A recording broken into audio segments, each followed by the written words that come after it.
Bangladesh now hosts 1.3 million forcibly displaced Rohingyas from Myanmar.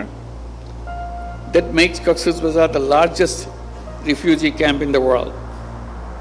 প্রায় ১৩ লাখ রোহিঙ্গা এখন গলার কাঁচা হয়ে আছে বাংলাদেশের উপর। এখনো বাংলাদেশে আসার অপেক্ষায় সীমান্তের ওপারে আছে প্রায় ৫০,০০০ রোহিঙ্গা। তারা ঢুকেও যাচ্ছে বিভিন্নভাবে। এদিকে রোহিঙ্গা ক্যাম্প ও ক্যাম্পের বাইরে রোহিঙ্গারা জড়াচ্ছে নানামুখী অপরাধে। কেউ কেউ ছড়িয়ে পড়ছে দেশের বিভিন্ন স্থানে। কক্সবাজারকে ক্রাইম জোনে পরিণত করে এখন পুরো অঞ্চল অশান্ত হওয়ার শঙ্কা তৈরি হয়েছে। রাখাইন পরিস্থিতির কারণে তারা এখনও ফিরে যাওয়ার সম্ভাবনা দেখছে না। জোর করে তাদের ফেরত পাঠানোর ব্যাপারেও আন্তর্জাতিক সম্প্রদায়ের আপত্তি আছে। সংকট যখন বাড়ছে তখন আবার কমছে রোহিঙ্গা সংকট মোকাবেলায় আন্তর্জাতিক সহযোগিতা।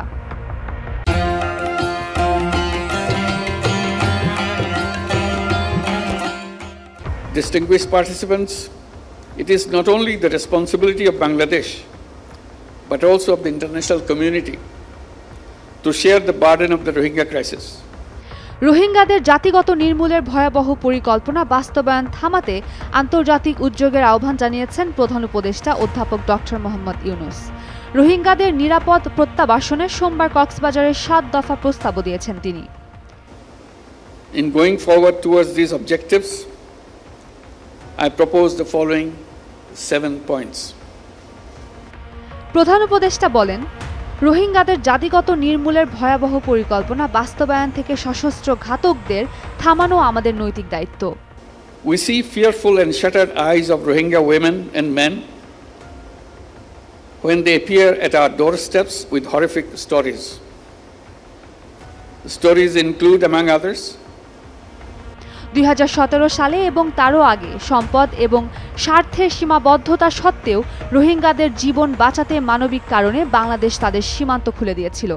রোহিঙ্গাদের মর্যাদাপূর্ণ প্রত্যাবর্তনে অবদান রাখার সংকল্প ঘোষণা করে ন্যায় বিচার এবং জবাবদিহি নিশ্চিতে ৭ দফা প্রস্তাব দেন ডক্টর ইউনূস। তিনি বলেন, সমস্যা মিয়ানমারের সৃষ্টি, সমাধানও সেখানেই।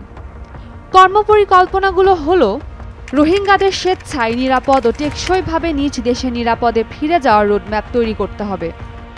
দাতা সংস্থা ও আন্তর্জাতিক অংশীদাররা জীবন রক্ষাকারী কাজ চালিয়ে যেতে এবং পর্যাপ্ত অর্থায়ন নিশ্চিত করতে হবে।